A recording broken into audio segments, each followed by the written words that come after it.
Halo, brothers and sisters yang baik. Selamat siang. Saya mau sharing pengajaran tentang bertumbuh dalam Roh Kudus ya. Saya mau share dulu, brothers and sisters. Ya, nah, tentang bertumbuh dalam Roh Kudus ya, talk 10. Nah, di sini ya, brother. Nah, sudah lihat. Nah, bertumbuh di dalam Roh Kudus. Ya, sesi 10 dalam Christian Life Program. Nah, saya mau tanya sama brothers and sisters. Apakah kita mau berkehidupan keluarga yang semakin terberkati? Kalau kita mau, caranya adalah kita setia menggunakan sarana-sarana pokok agar kita bertumbuh dalam Roh Kudus. Nah, sarana-sarana pokok itu apa sih? Nah, sarana-sarana pokok itu ini teman-temanku, brothers and sisters. Jadi kita salah satunya itu doa, ya. Dan kita supaya hidup yang bertumbuh dan berbuah, ya. Nah, lalu kita membaca kitab suci, ya. Selain berdoa pribadi, kita juga membaca kitab suci. Jadi terinspirasi oleh sabda Tuhan. Kita ikut misa kudus, ya. Sekarang live streaming, ya, seperti gambar itu. Nah, sarana-sarana pokok itu ada bentuknya itu dalam suatu roda. Ya, roda pedati ini ada porosnya, ya. Kita lihat itu. Nah, porosnya di tengah itu ialah melambangkan Tuhan Yesus, ya, yang selalu ada di pusat hati kita. Nah, jari-jarinya itu ialah sarana-sarana pokok kita. Nah, apa saja jari-jarinya itu, sarana-sarana pokoknya itu tadi sudah disebutkan, ya. Ada doa, ya, belajar, ya, termasuk di sini membaca kitab suci, lalu ada pelayanan dan persekutuan, ya, kita bersekutu yang aktif, kita melayani Tuhan dan sesama kita, dan juga kita memakai sakramen-sakramen yang ada, ya, terutama sakramen tobat dan ekaristi. Nah, sekarang mari kita lebih detail lagi, ya, tentang doa dan belajar.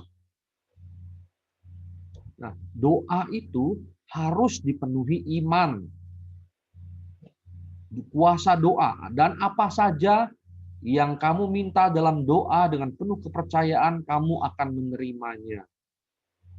Nah, jadi betul-betul ini dikasih prinsip yang bagus sekali. Doa kita, doa yang harus dipenuhi iman. Nah, kita sudah diberikan iman anugerah dari Tuhan Yesus, ya. Kita pakai iman itu, ya. Kita percaya doa kita yang baik, yang sesuai kehendak Tuhan akan dikabulkan. Ya.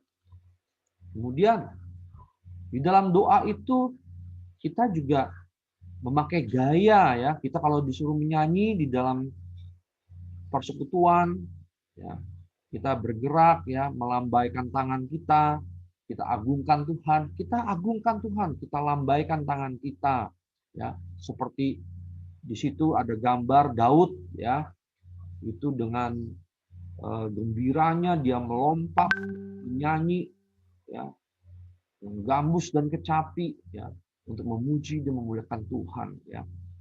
Dia memberi contoh kepada kita, ya, tangan kita, ya, menengadah ke surga, ya, ke atas. Kita meminta kepada Tuhan Yesus. Nah, di sini juga dalam doa itu kita suatu perjuangan loh. Perjuangan untuk selalu konsisten di dalam doa, ya, waktu bersama Tuhan. Ya, karena kalau kita selalu dekat dengan Tuhan, menjalin relasi dengan Tuhan Yesus, kita akan diterangi dalam kehidupan kita.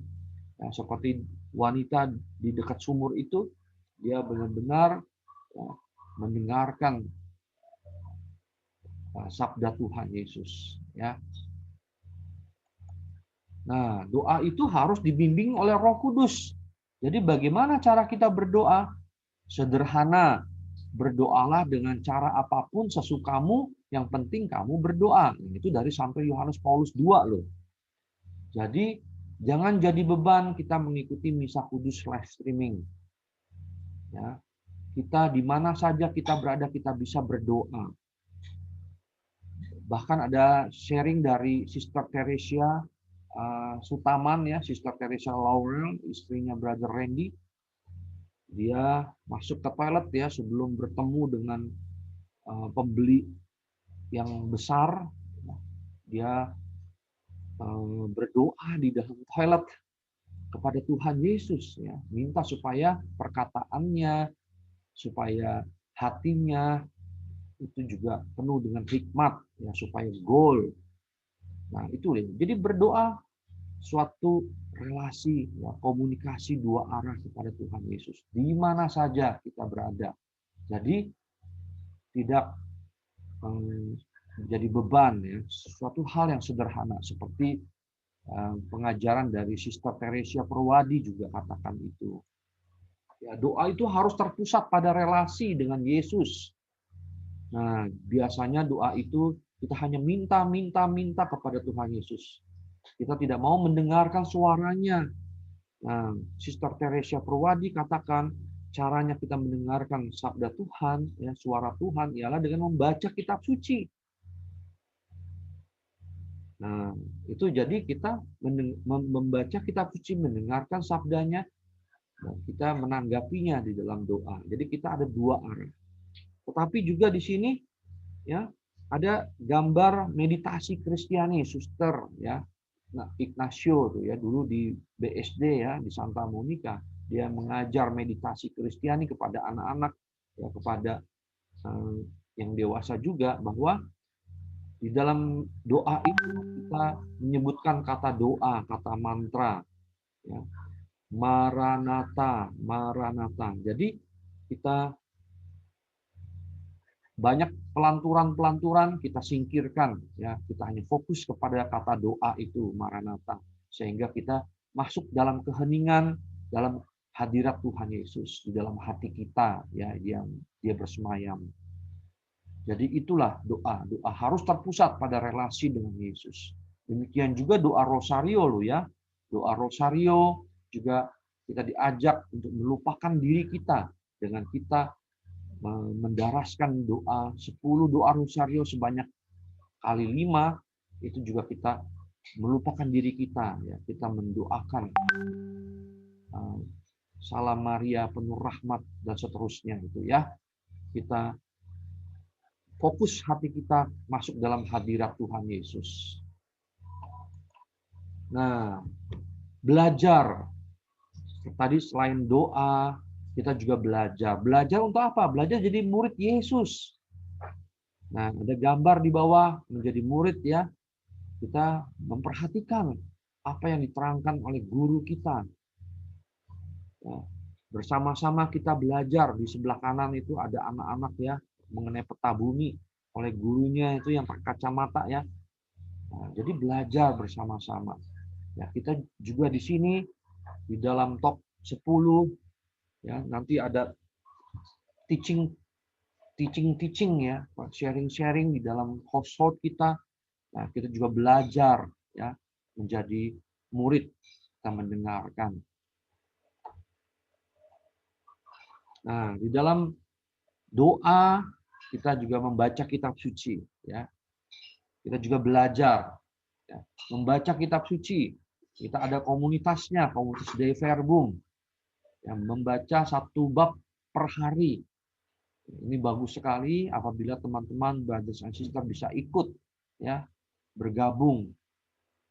Nah, itu ada nomor WhatsApp-nya, teman-teman brothers and sisters bisa screenshot, ya, bisa catat.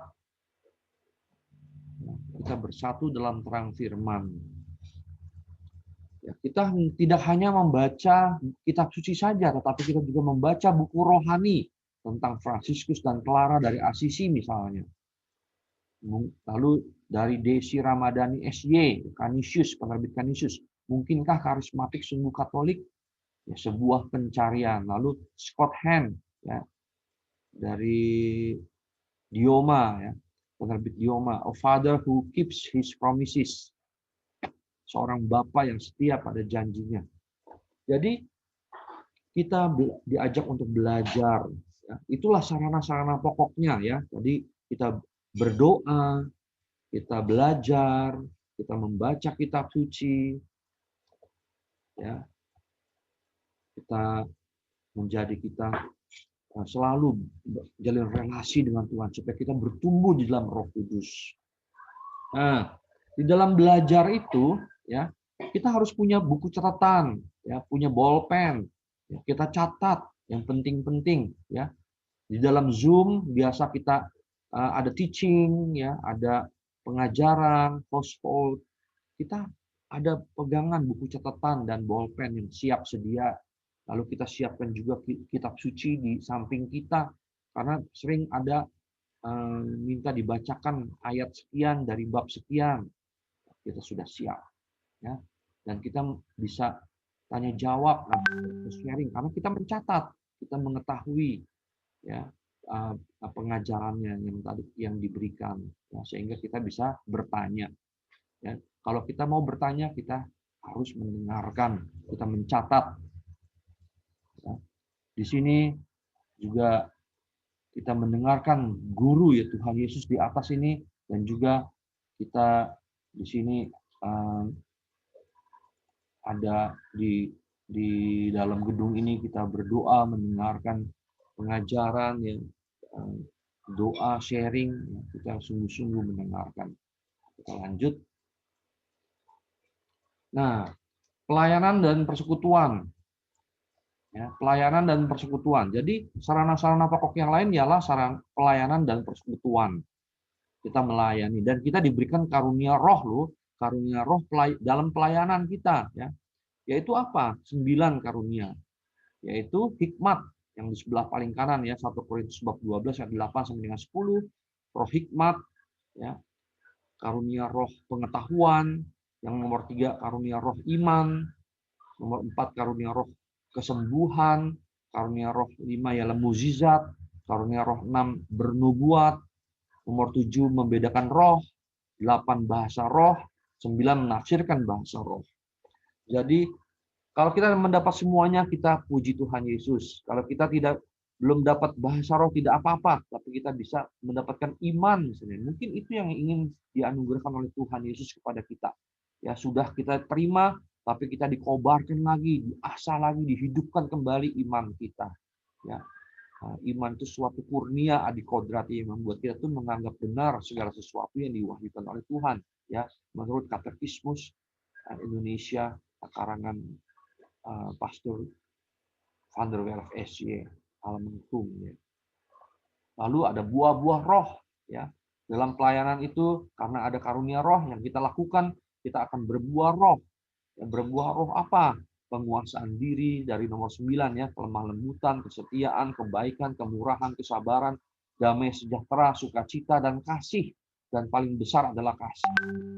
Dan teman-teman, brothers and sisters, dan ini buah ini adalah satu kesatuan ya. Jadi tunggal. Jadi ada orang kemarin bertanya, pasangan ini yang satu dia baik ya, dia murah hati ya, dia memiliki kebaikan ya, nomor 6. Tetapi dia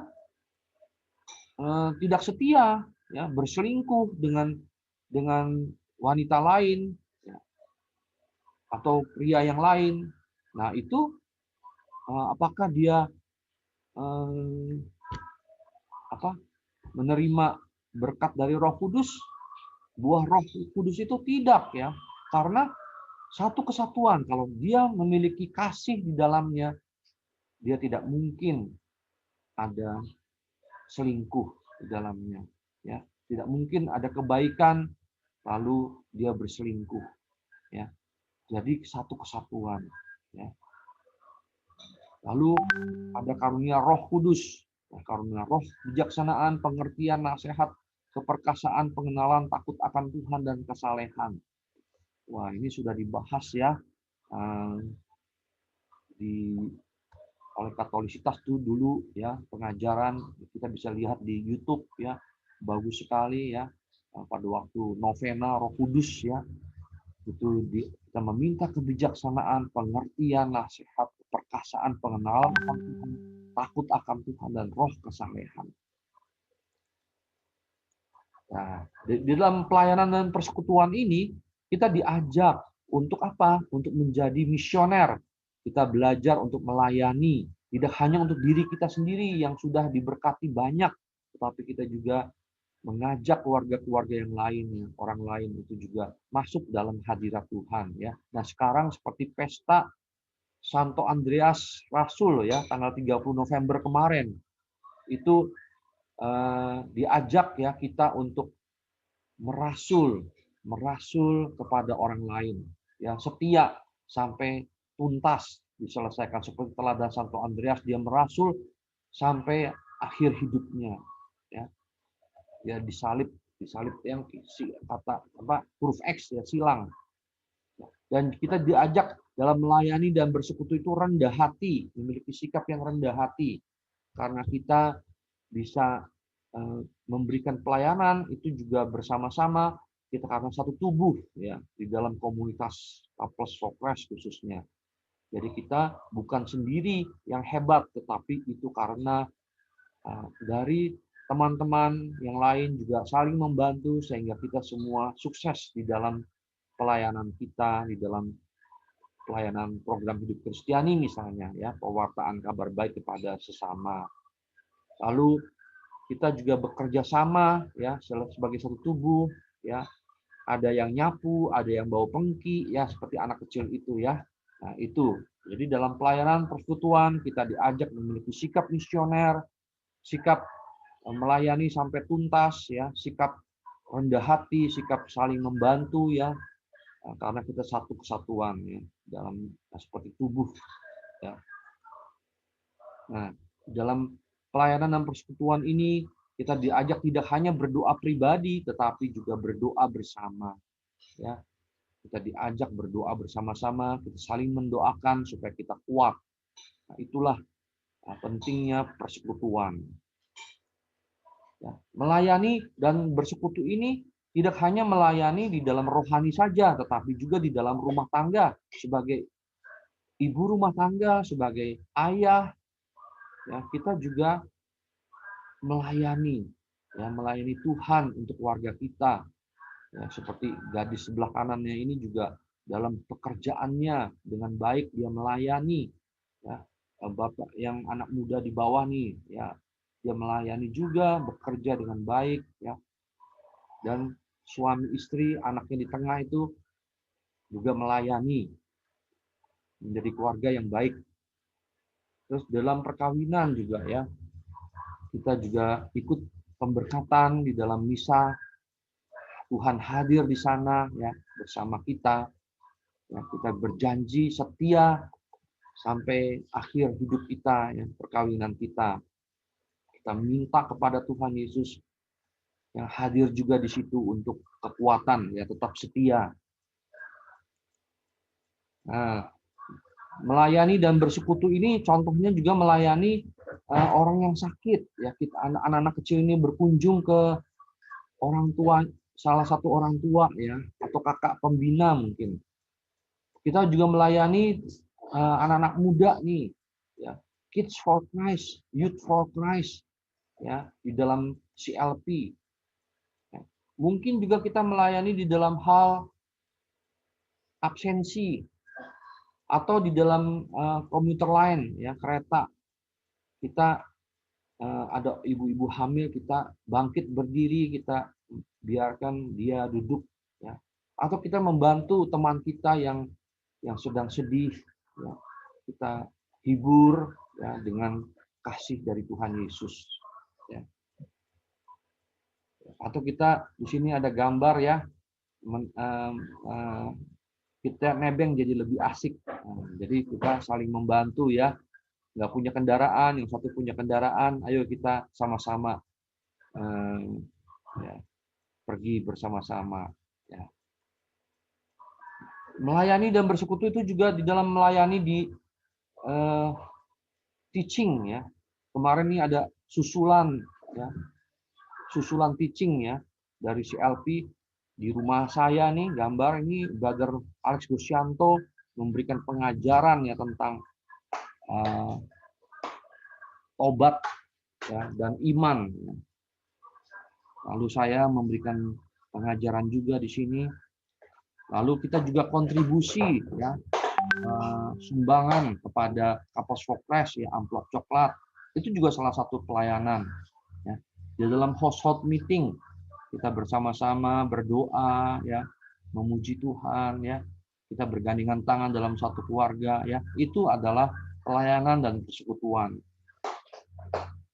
Apakah gunanya saudara-saudaraku jika seorang mengatakan bahwa ia mempunyai iman padahal ia tidak mempunyai perbuatan? Dapatkah iman itu menyelamatkan dia? Jika seorang saudara atau saudari tidak mempunyai pakaian dan kekurangan makanan sehari-hari, dan seorang dari antara kamu berkata, "Selamat jalan, kenakanlah kain panas dan makanlah sampai kenyang," tetapi ia tidak memberikan kepadanya apa yang perlu bagi tubuhnya, apakah gunanya itu? Demikian juga hanya dengan iman. Jika iman itu tidak disertai perbuatan, maka iman itu pada hakikatnya adalah mati. Nah, dari Yakobus 2 ayat 14 sampai dengan 17. Ya, jadi ini sangat penting, brothers and sisters. Ya, jadi kita harus ada tindakan. Ya, kita mohon kepada Tuhan Yesus, kita juga bertindak ya untuk melayani. Ya, koinonia ya, pelayanan ya, persekutuan ya. I love my church. Ya, di sini di dalam persekutuan host meeting ya di Pamulang ya. Kita foto bersama ya setelah host meeting selesai. Ya, dan bersekutu ini ya. Kita juga di dalam gereja kita bersekutu ya. Di dalam pengajaran ya kita ikut ya. Host meeting itu di bawah juga ya. Ini CLP, program hidup Kristiani ya, di Pamulang juga ada di sini ya. Sungguh luar biasa sekali.